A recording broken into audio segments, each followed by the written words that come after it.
वैवाहिक जीवन ठीक नहीं कर सकता है मेरे भाई।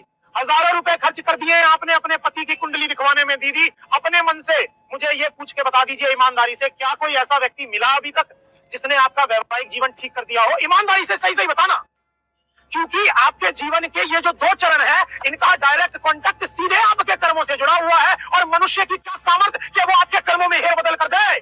बताइए जरा। पहला वैवाहिक जीवन, दूसरी संतान।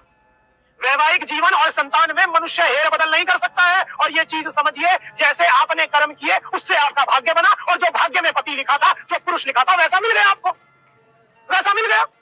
अब उसके क्रियाकलाप आपको पसंद नहीं आ रहे हैं तो इसमें किसी की क्या गलती, ये बता दो ना। कुछ तो कर्म प्रारब्ध में बिगड़े हुए थे, कुछ थोड़ी बहुत कसर रह गई थी, तो वर्तमान में आपने विवाह से पहले संबंध बनाए, अपने कर्म और बिगाड़ लिए, और दो दो पुरुषों को भोगा आपने, और हुआ क्या? आप सर्टिफाइड हो गई। माया ने बोला ये पुरुष पकड़ा दो इसको जो 40 साल तक दुख देगा। अब आप क्या बोल रही हैं आप कि मैं इसे छोड़ दूंगी, मैं तलाक दे दूंगी? मैं कह रहा हूं आप में सामर्थ है तो तलाक दे के दिखाओ दीदी, मैं मान जाऊंगा आपको। 40 साल तक अगर उस पुरुष के कर्म आपसे जुड़े हुए हैं तो एक भी दिन कम नहीं कर पाओगी। 40 साल तक वो व्यक्ति आपके जीवन में रहेगा। अब वो आपको कष्ट दे, सुख दे, आप जानो, आप जानो। 40 साल के बाद अगर तलाक बनता है तो तलाक हो जाएगा, और उसके बाद अगर आप दूसरी शादी की सोच रही है तो गारंटी नहीं है दूसरा पुरुष भी आपको खुशी देगा नहीं देगा, क्योंकि देना होता तो ये पहले ही दे देता ना। वैवाहिक जीवन ठीक होता तो क्या करोगी? बच्चों को लेके मायके भागोगी, मायके भागोगी ना। अब माता पिता की सोच ऐसी है, वो भी ताने मारेंगे।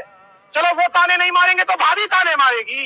मेरी बातें कठोर लग रही होंगी आपको। ये कर्मों का दंड है, और कर्मों का दंड जन्म दर जन्म चलता है। इस जन्म में हो सकता है आप रोगी हो तो ठीक हो जाओ, इस जन्म में हो सकता है कर्जा है तो चुक जाए, इस जन्म में हो सकता है कोर्ट कचहरी से आप मुक्त हो जाओ, मगर इस जन्म में आपका वैवाहिक जीवन कैसा रहेगा कोई नहीं जानता। जन्म दर जन्म चलता है ये तो भैया। दीदी सही बात है, मानो इस चीज को। मनुष्य आपके कर्मों में हेल बदल नहीं कर सकता। वैवाहिक जीवन को ठीक करने की शक्ति ईश्वर के हाथ में है। इसलिए आटा दाल चावल चीनी वाली रेमेडी छोड़ करके ईश्वर से केवल विनती करिए। मेरे पास क्लाइंट आते हैं, साफ बोलता हूँ 120 दिन तक रेमेडी करनी पड़ेगी, उसके बाद भी बदलाव देखूंगा, होएगा तो ठीक है, नहीं दोबारा बदली जाएगी। ईश्वर से माफी मांगिए, कहिए मेरे कर्म बिगड़ गए मेरे नाथ, मुझे माफ कर दो, ये बोलिए। ईश्वर से जुड़ी हुई रेमेडी करें और ईश्वर देखेगा, अगर बदलाव करना चाहे तो कर देगा। और यही संतान के साथ भी है। 4 5 6 7 साल हो गए संतान नहीं हो रही है, नहीं देना चाहती प्रकृति आपको संतान। जाइए शीशे में वीर्य की जांच करवाइए, मैं देखना चाहता हूँ डॉक्टर में इतना सामर्थ है तो संतान दे दे। आप नहीं देना चाहती। अब देख लीजिए आप, हमें लड़का चाहिए, लड़का चाहिए, ले भैया लड़की हो गई इस बार भी। प्रकृति लड़की देना चाहती है, चलो दवाई खा करके लड़का हो भी गया, ये भी कर्मों का दंड ही देगा। प्रकृति के खिलाफ गए हो। डरा नहीं रहा हूं मेरे भाई, मैं सिर्फ ये कह रहा हूं अपने कर्म शानदार कर लीजिए। प्रारब्ध में कर्म बिगाड़ कर आए थे, वर्तमान में भी ठीक नहीं कर रहे हो, वर्तमान में भी गलत काम कर रहे हो। अब वर्तमान के कर्म मिलकर के, प्रारब्ध के कर्म मिलकर के आपको बहुत कष्ट देंगे ही देंगे। कोई भी एस्ट्रोलॉजर आपका वैवाहिक जीवन ठीक नहीं कर सकता है मेरे भाई।